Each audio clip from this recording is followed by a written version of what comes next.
Proszę powiedzieć, że przyszedł pan prezydent. Panie! Pewne. Panie, tutaj nie ma prezydent, nie prezydent. Taka nagła sprawa wypadła. Tutaj wszyscy przychodzą z nagłymi sprawami.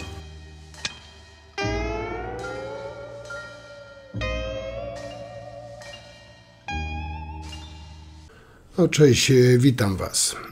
Przede wszystkim bardzo Wam dziękuję za wczorajszego, czyli niedzielnego live'a i oczywiście zapraszam na przyszłą niedzielę na 18, jak zawsze, obecność obowiązkowa. I moi drodzy, powiem Wam tak, dzisiejszy materiał, żeby zrobić, naprawdę musiałem się solidnie nagimnastykować. Nie była to łatwa sprawa zebrać materiał na dzisiejszy odcinek i powiem Wam dlaczego. Bo wyobraźcie sobie, próbowałem śledzić tą wizytę jakże ważną naszego Andrzeja u Pomarańczowego. I wyobraźcie sobie, poszłem sobie zrobić kawkę, mówię, kurczę, będzie materiał ekstra.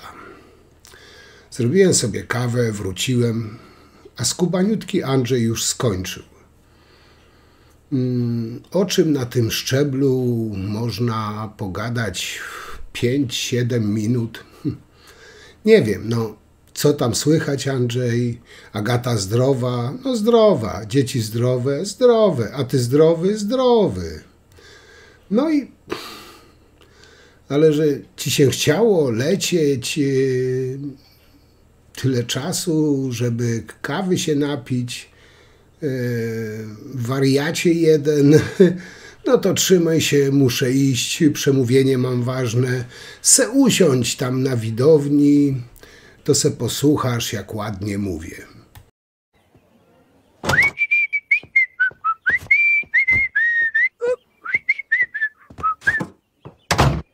Tak czy inaczej, moi drodzy, nasz Andrzej leciał około 12 godzin do USA.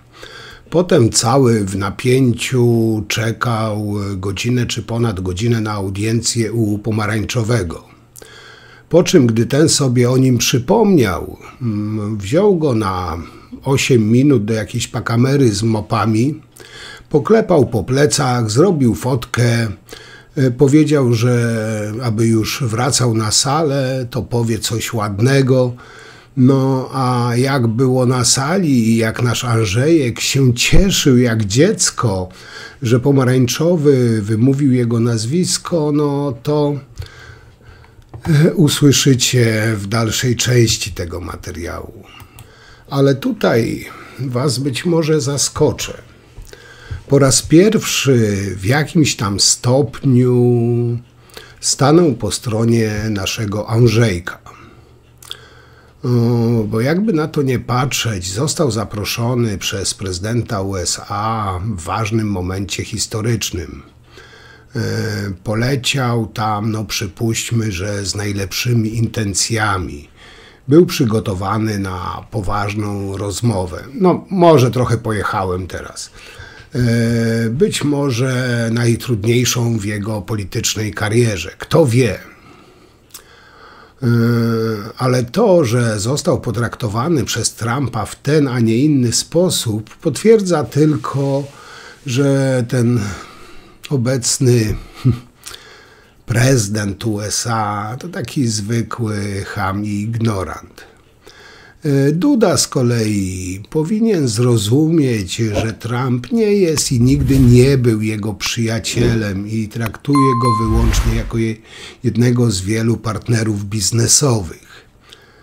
No i w tym momencie najważniejszego. No. Dlatego tutaj postaram się, choć nie wiem, czy mi wyjdzie, powstrzymać się, bo to nie Pat się ośmieszył, choć może tutaj też już za daleko poszłem, tylko Trump pokazał absolutny brak szacunku.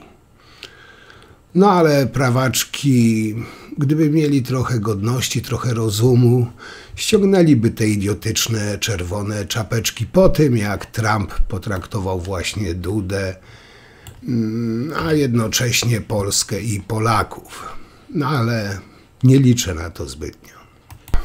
Jakby na to, moi drodzy, nie patrzeć, 12 godzin lotu, dyskomfort, długie oczekiwanie w jakiejś poczekalni, bo gospodarz po prostu olał, nie, żeby nie mówiąc, zignorował Dudę, no ale go olał, spóźnił się. Mając widocznie ważniejsze sprawy niż jakiś tam Duda, rzekomo najlepszy przyjaciel. No jak tak traktuje się najlepszych przyjaciół, no to współczuję tym przyjaciołom. I te kurtuazyjne, krótkie powitanie na konferencji Trumpa, partii Trumpa, na której nie pozwolono mu nawet pozdrowić uczestników, ale odtrąbiono sukces. Nie było miejsca dla Dudy na bankiecie w Lego, nie wiem jak to się tam ta miejscowość dokładnie wypowiada, gdzie Trump świętował sukces, a kancelaria Dudy zapowiadała tam prestiżowy udział. Samolot był nawet zamówiony. Nie było miejsca na inauguracji Dudy w Waszyngtonie. W końcu wyżebrano, można powiedzieć, miejsce na kilka minut gdzieś na zapleczu wydarzenia towarzysko-politycznego, jak wiele w codzienności amerykańskiej, bardzo takiej lokalnej i dość hermetycznej polityki. Zresztą był tam także jako gość na konferencji, nie wiem czy wiecie, Radosław Sikorski, minister spraw zagranicznych z rządu Tuska. O tym oczywiście prawaki nie mówią.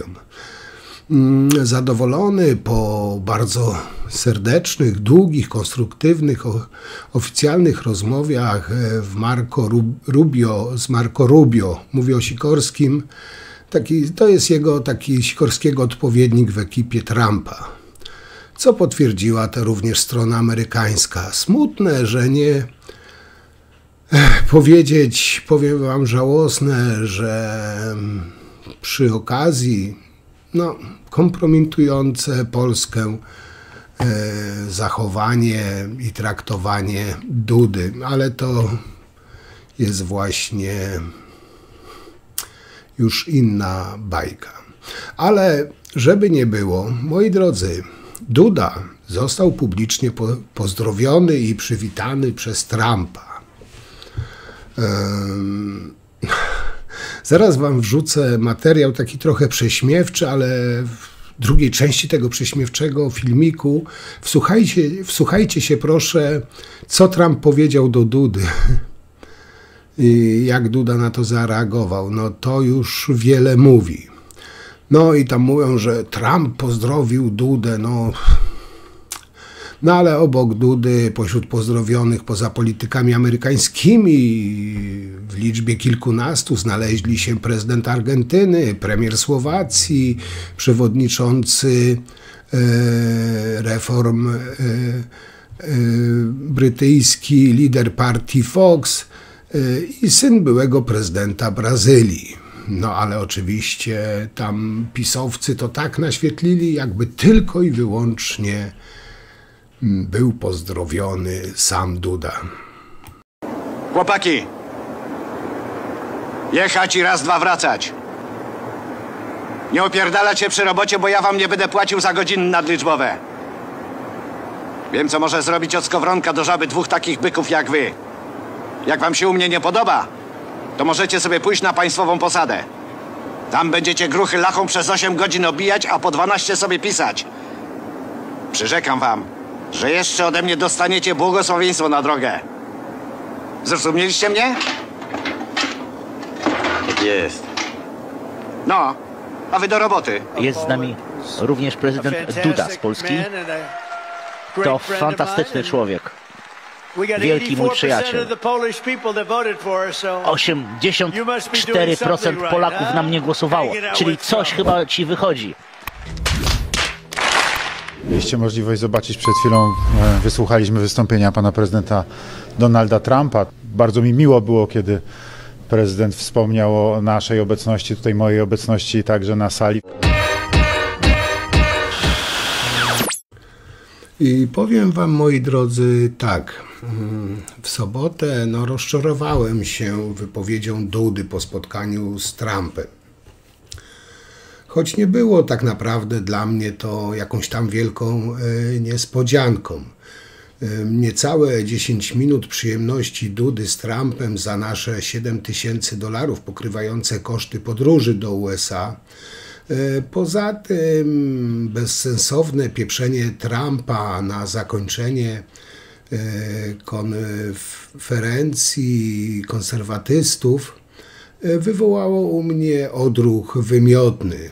Kolejne wydarzenie, w którym Trump pokazuje, że Dudę, Polskę, Ukrainę, Unię Europejską ma głęboko tak naprawdę w dupie. Jedynie co dla tego konserwatywnego drania się liczy, to tylko i wyłącznie pieniądze, no i jego ego oczywiście. Ten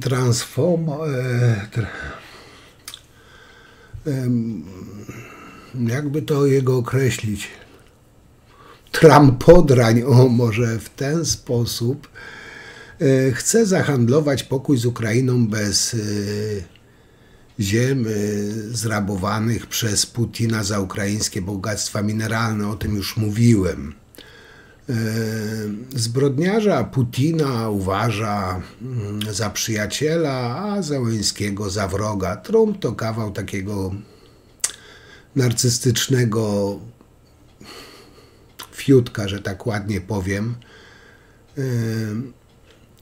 A co robią kaczopisiory i Konfederacja?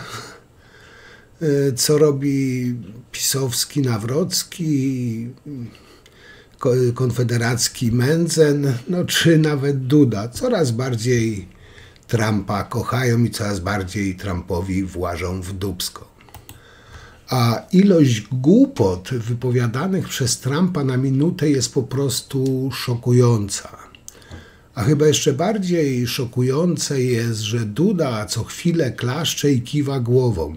5 minut spotkania, 7000 kilometrów trasy i chwilę błaznowania na amerykańskiej ziemi. Panie prezydencie, padło sporo gorzkich słów pod adresem Wołodymyra Zełenskiego ze strony Donalda Trumpa, choćby o tym, że Wołodymyr Zełenski jest dyktatorem. Czy pan o tym mówił? To raz. Dwa, czy Donald Trump pańskim zdaniem usłyszy głos Ukrainy, Ukraińców i Wołodymyra Zełenskiego? Proszę państwa, państwo wybaczą, ale sprawa tej dyskusji politycznej, która niestety odbyła się w mediach, jest sprawą pomiędzy panem prezydentem Donaldem Trumpem i panem prezydentem Wołodymyrem Zełenskim. Ja nie będę w to ingerował. Dla mnie najważniejsze jest bezpieczeństwo Polski.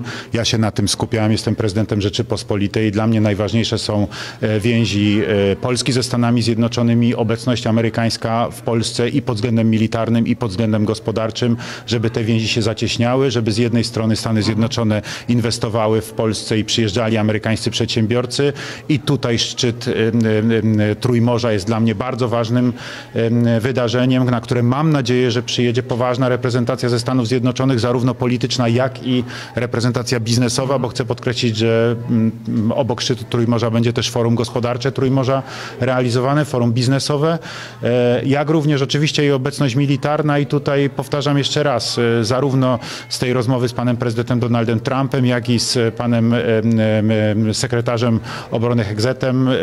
Dla mnie wniosek jest jasny i oczywisty. Nie ma żadnej obawy, żeby amerykańska obecność w Polsce miała się zmniejszać. Raczej należy zakładać, że będzie się ona zacieśniała, bo cały czas słyszymy, że jesteśmy absolutnie wiarygodnym sojusznikiem w NATO, że bezpieczeństwo Polski jest sprawą fundamentalną i że Ameryka w to bezpieczeństwo inwestuje, więc jestem tutaj spokojny o to. Czemu to spotkanie było tak krótkie? Czy ono było tak zaplanowane? Ja byłem, kiedy prezydent Trump wchodził tutaj, kiedy polska delegacja potem przechodziła do sali, to...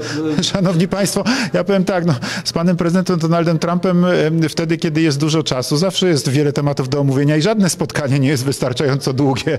Ja mogę Państwu przypomnieć, że 2,5 godziny trwało moje spotkanie z prezydentem Donaldem Trumpem kiedyś w Trump Tower, kiedy nas tam zaprosił rok temu i to było bardzo miłe, ale dzisiaj prezydent Donald Trump znów jest prezydentem Stanów Zjednoczonych i prezydent Stanów Zjednoczonych no, ma swoje uwarunkowania, stoi na czele największego mocarstwa na świecie. Dla mnie najważniejsze było to, by omówić te tematy, które są fundamentalne z punktu widzenia interesów Rzeczypospolitej, naszego kraju i bezpieczeństwa przede wszystkim Rzeczypospolitej i te tematy zostały omówione i jestem usatysfakcjonowany tym spotkaniem. Dziękuję bardzo. Panie prezydencie, czy powiedział pan prezydentowi Trumpowi, że to nie jest tak, jak mówi on i inni politycy amerykańscy, że Europa nic albo bardzo mało płaci, jeśli chodzi o pomoc Ukrainie, że przede wszystkim płacą Stany Zjednoczone.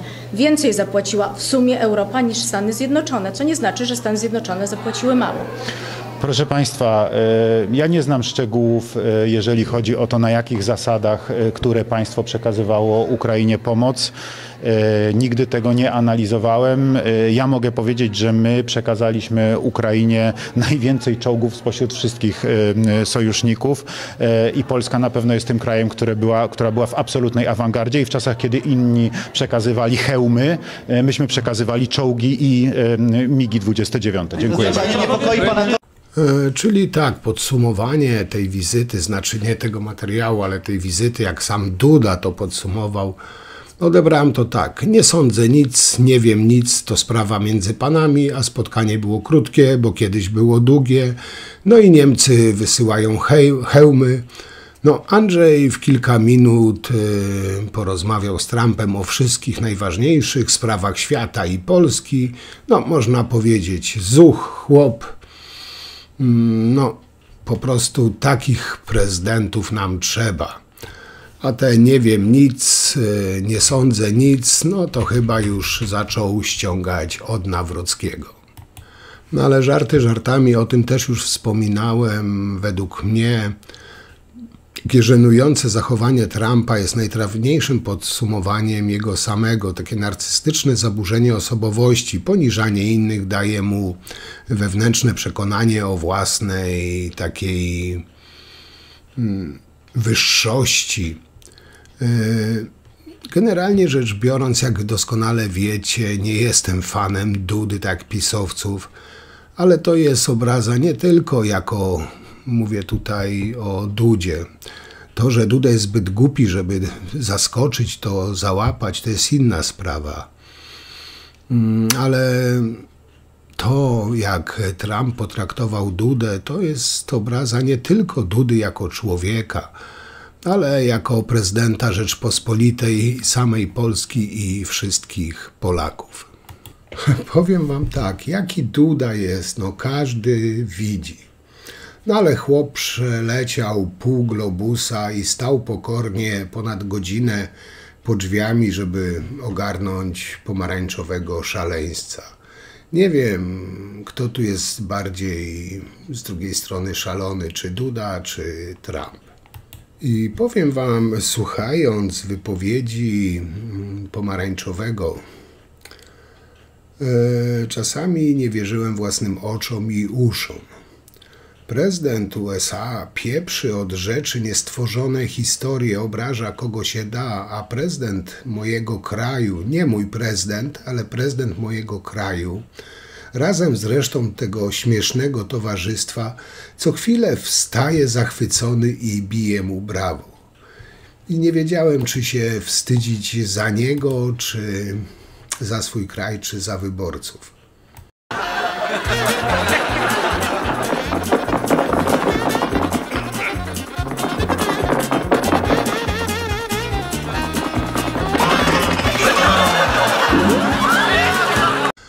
Wiecie, co mnie jeszcze rozpieprzyło w wypowiedzi Dudy? Jak wiecie, no Duda już niejednokrotnie mówił, że Polska bardzo pomogła, chyba jedno z najwięcej z krajów Unii Europejskiej, które najbardziej pomogło. Tutaj w wywiadzie, jeśli chodziło o Dudę, no... Duda powiedział, nie znam szczegółów, jeśli chodzi o to, na jakich zasadach, które państwo przekazywało Ukrainie pomoc.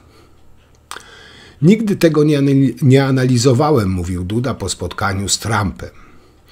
I powiem wam, że to już nawet nie śmieszna, ale dramatyczna jest wypowiedź. Skrajnie, ale to skrajnie kompromitująca. Bo trudno uwierzyć, że te słowa zostały naprawdę wypowiedziane, ale zostały wypowiedziane przez Dudę. Wyobraźcie sobie, moi kochani, po 3 latach pełnoskalowej inwazji, kiedy kluczowi politycy USA powtarzają kłamstwa na temat europejskiej pomocy, Duda, zamiast to prostować, mówi, że nie zna szczegółów. No, nawet nie wiem, jak to skomentować, bo to już nie jest śmieszne, ale to jest wręcz żenujące. Jeszcze wracając na chwilę do przemówienia Trumpa, gdzie tam Duda mu klaskał jak szalony. Zresztą Duda co chwilę wstawał, klaskał, uśmiechał się, ukłaniał. No. I tutaj Duda też klaskał, kiedy Trump wygłaszał polityczne przemówienie na, można powiedzieć, na rynek wewnętrzny. Duda wstał i klaskał na przykład, kiedy Trump mówił o końcu z polityką równości czy braniu w obronę żołnierzy, którzy odmawiali szczepień przeciwko COVID. Duda słuchał przemówienia, w którym Trump stwierdził, że wszystko, czego dotknął się Biden, zmieniało się w gówno. Oczywiście Duda, jak szalony, bił brawo.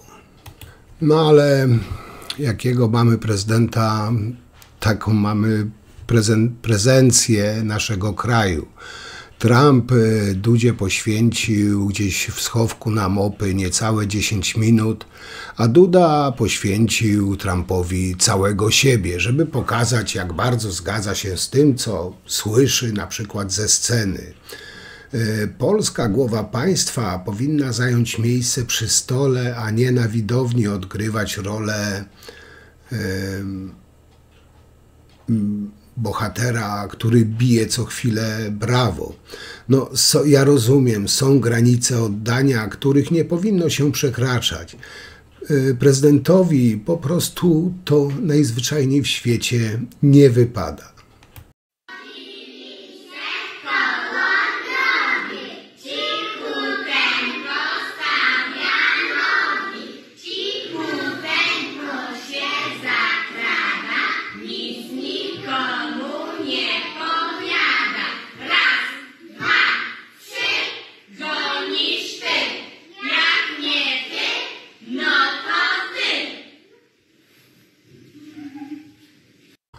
No oczywiście Republika stanęła w obronie rezydenta, bo jakżeby inaczej. I wyobraźcie sobie, że po powrocie, choć nie przypuszczałem, że wróci Andrzej, że to będzie dłuższe, no ale jak zwykle mnie zaskoczył. No i wyobraźcie sobie, że Andrzej na antenie telewizji Republika opowiadał przez 26 minut o spotkaniu z Trumpem, które trwało 7 minut. Musicie przyznać, że jest mistrzem.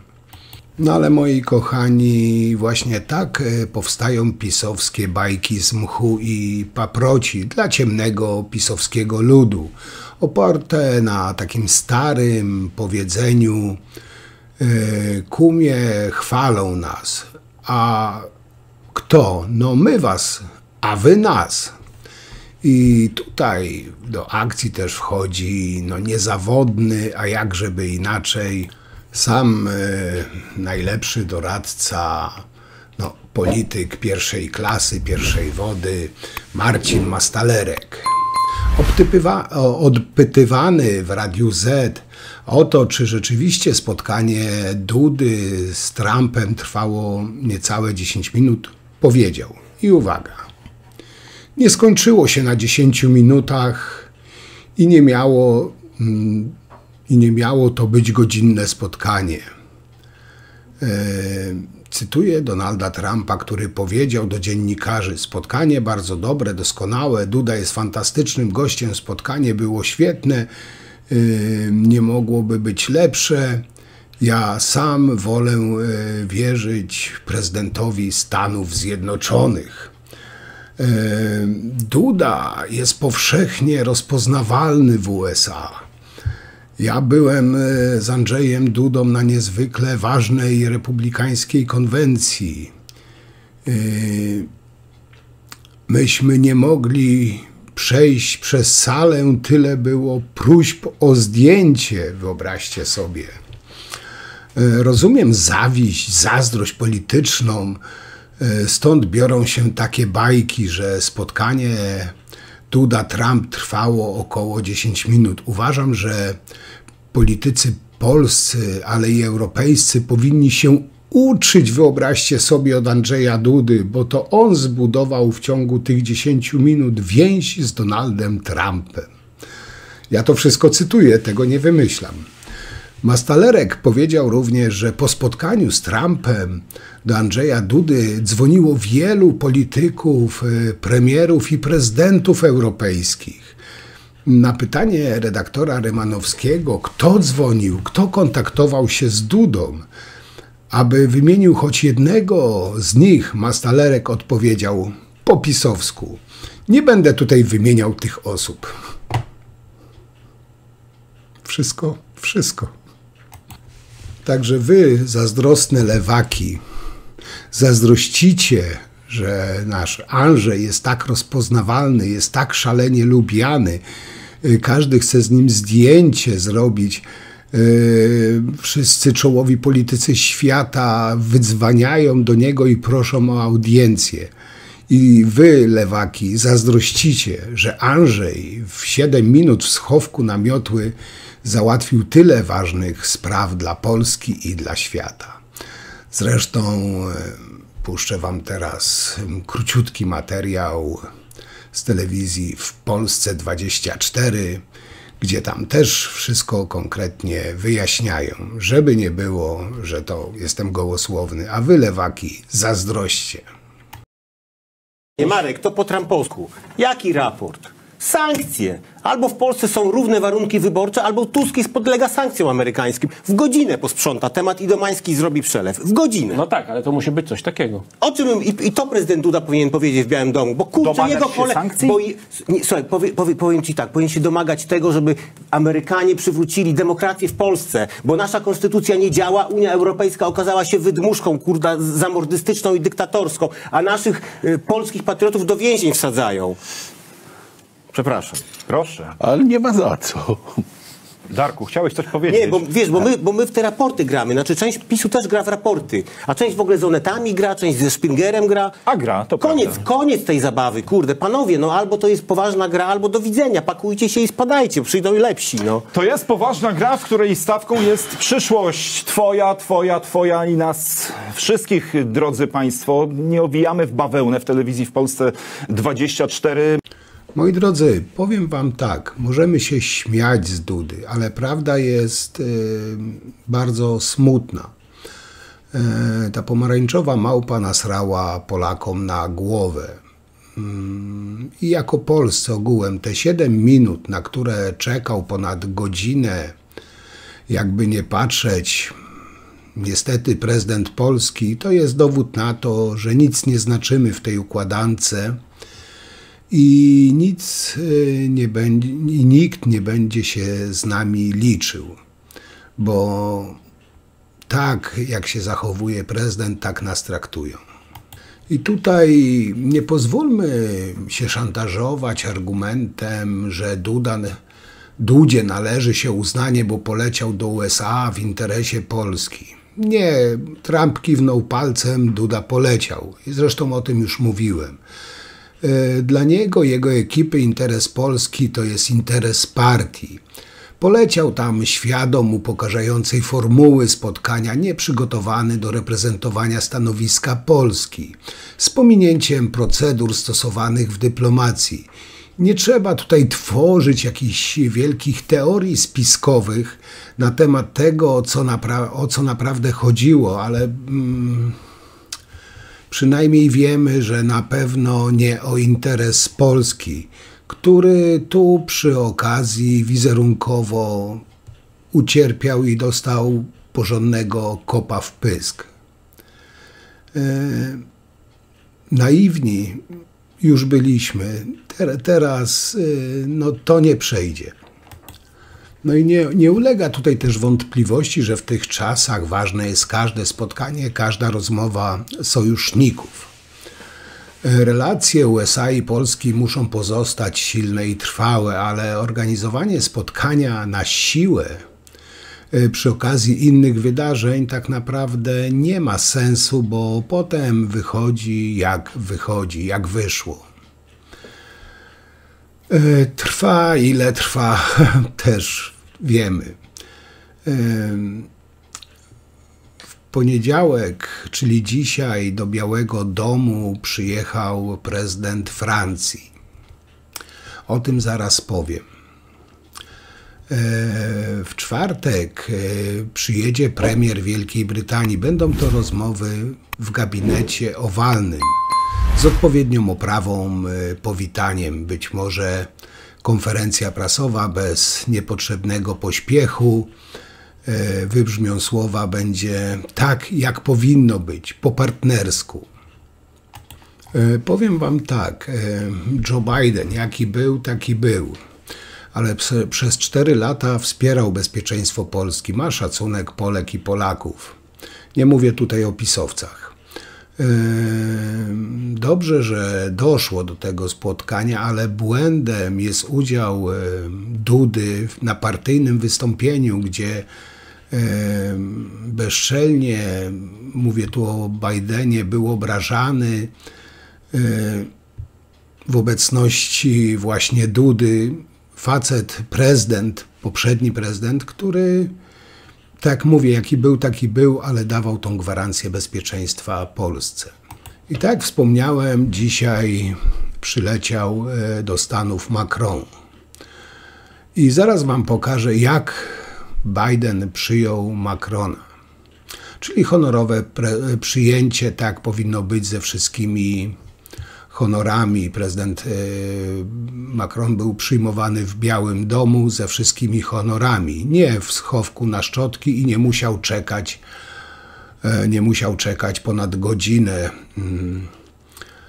No oczywiście szczujnia TV Ruspublika rozpowszechniła na świecie filmik, jak prezydent Polski, niczym upokorzony nieudacznik, czeka tam prawie 1,5 godziny na prezydenta, na spotkanie 7 minut. No. Powiem wam, że nawet nie wiem, czy się tutaj śmiać, czy po prostu płakać. I teraz, moi drodzy, zobaczcie, jak został przyjęty prezydent Francji Macron. To, jak został przyjęty Duda i ile czasu mu Trump poświęcił, to już widzieliście. Teraz zobaczcie, jak się przyjmuje prawdziwych prezydentów. Nie gości, którzy muszą czekać ponad godzinę pod drzwiami.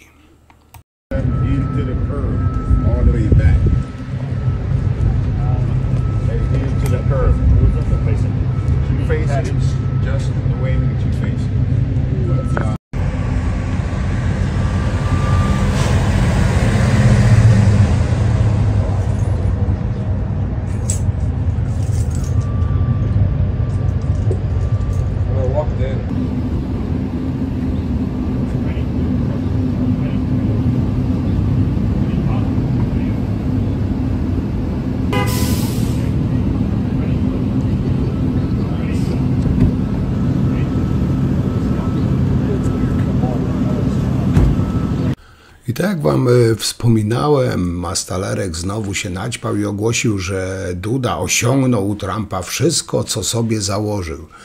No, może i tak było, bo jak założył lizanie dupy Trumpowi, no to osiągnął to. Założył poniżenie naszego kraju i swojego urzędu, owszem, osiągnął to. Żeby zrobić z siebie jeszcze większego klauna, mówię tu o Mastalerku, dorzucił, że inni politycy powinni uczyć się od Dudy jak się robi taką politykę.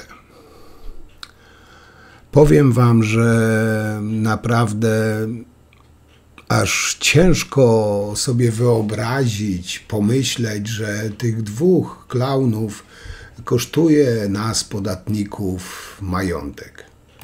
Nie wiem, czy pamiętacie, jak w zeszłym roku prezydent Biden zaprosił Dudę i Tuska do Białego Domu. Każdy z nich miał na swoją wypowiedź dowolną ilość czasu. Dzisiaj Trump rozmawiał z Dudą w jakimś schowku na mopy przez 6 minut. No, mogę tylko chyba pogratulować wszystkim tym, którzy w Polsce wspierali tego pomarańczowego narcyza i samego Dudę. Bo powiem wam, że ja osobiście czułem wstyd i zażenowanie, że głowa dużego europejskiego państwa przebiera nóżkami w przedpokoju, no, że on niby jest taki ważny dla nich, że nawet mu nikt nie zaproponował, żeby usiadł. No, nie dajmy sobie wcisnąć drugi raz czegoś takiego, mówię tu o Nawrockim. U naszych granic jest wojna, a on sobie poleciał samolotem za nasze pieniądze, żeby sobie pospacerować w jakimś przedpokoju i klaskać jak małpka na wszystko, co powie ten pomarańczowy narcyz. Zresztą powiem wam, że nawet sama telewizja Republika nie potraktowała Dudy poważnie.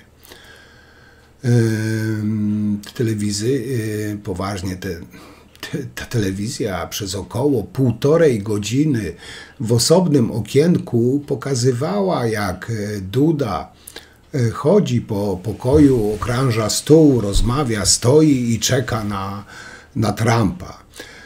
Ta stacja podkreślała, że spotkanie ma trwać około godziny, a pracownicy mówili, że to historyczne spotkanie, bo Trump może podejmować decyzje w sprawie Ukrainy na podstawie tego, co usłyszy od polskiego prezydenta. Poważnie tak mówili.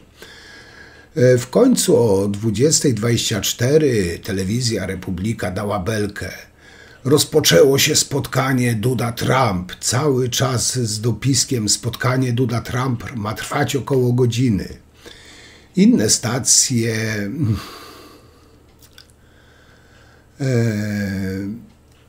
po godzinie 19:30 mówiły, że spotkanie ma trwać około 20-25 minut. No, telewizja Republika dopisek o tym, że spotkanie ma trwać około godziny, pokazywała aż do 20:32. Ta godzina minęła wyjątkowo szybko, bo już o 20:38 Trump, wychodząc na scenę tej swojej partii po zakończonym spotkaniu z Andrzejem Dudą. Czyli spotkanie zaczęło się o 20:32, o 20:38 się zakończyło. No, strasznie szybko ta godzina zleciała. A kto był odpowiedzialny za spotkanie, moi kochani, Trump-Duda? No, same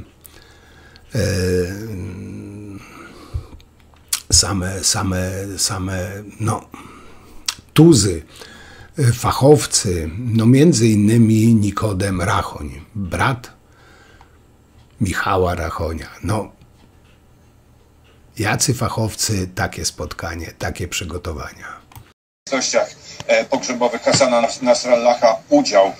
To są szczególne uroczystości, oczywiście dla zwolenników Hezbollahu, wciąż rzecz jasna obecnych w Libanie. To jest bardzo ważny dzień, jednak nie zmienia to faktu, że dla większości Libańczyków to jest pewnego rodzaju papierek lakmusowy i jednocześnie takie odcięcie od tego, co było i próba rozpoczęcia nowej historii Libanu i nowej... Powiem tak, to spotkanie Dudy z Trumpem trwało zaledwie kilka minut, niespełna 10 minut. Wcześniej Trump kazał sobie czekać około godziny na siebie. No i tutaj nie wiem, czy jest z czego się śmiać, a może powinniśmy być poważni, bo sytuacja robi się naprawdę poważna. Ten pomarańczowy republikański tyfusik pokazał miejsce w szeregu swojego rzekomego przyjaciela oraz nasz kraj. Ale Duda robi dobrą minę do złej gry i udaje, że spotkanie było super. Czy teraz ślepo zakochani w Trumpie zdejmą te swoje idiotyczne czerwone czapeczki? Już o to pytałem, ale wątpię, żebym uzyskał odpowiedź.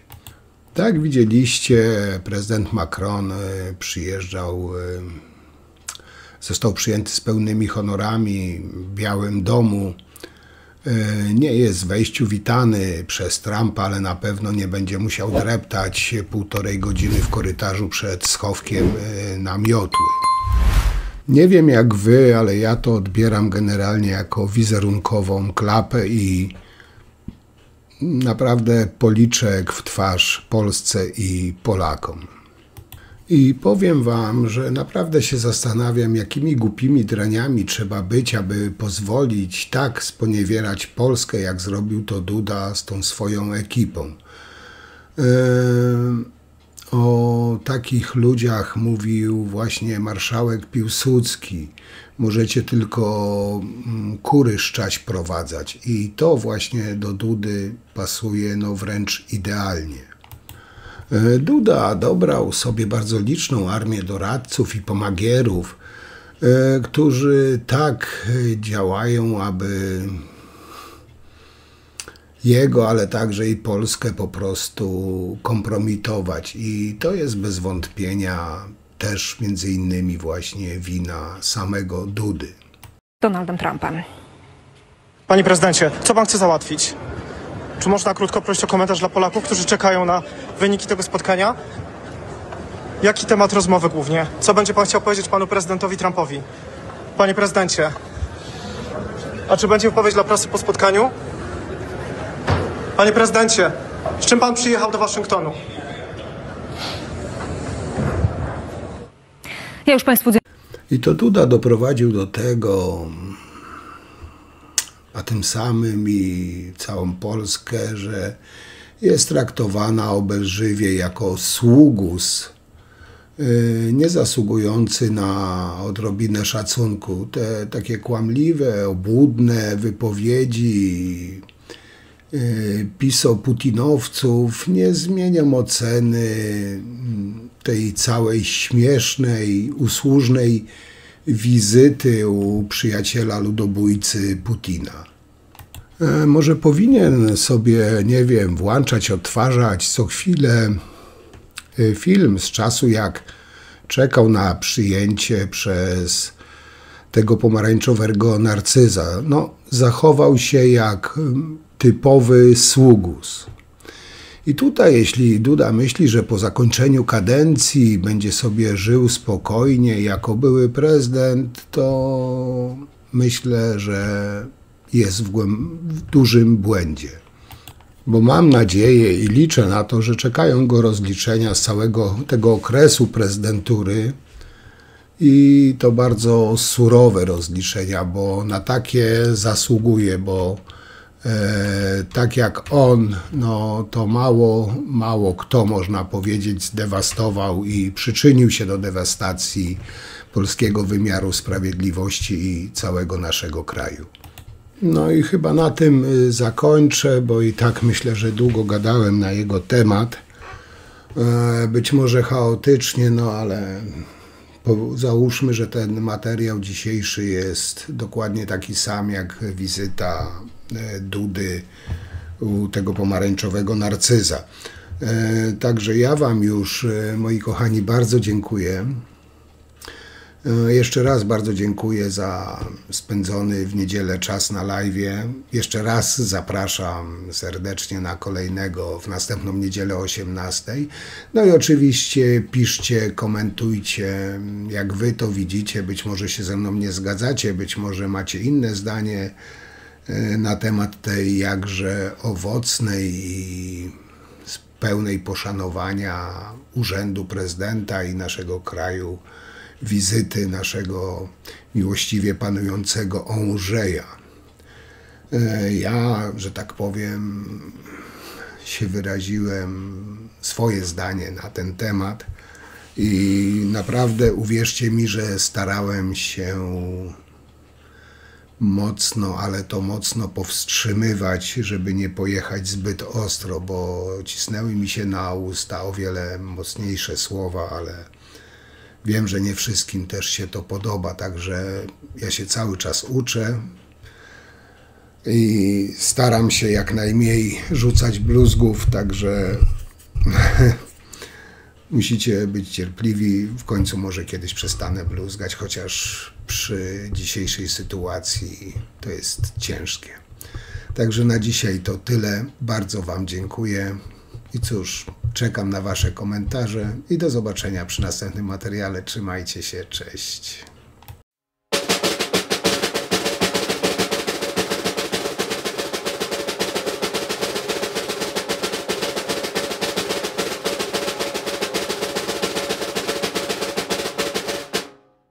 If we talk and if we ask how, my answer is we should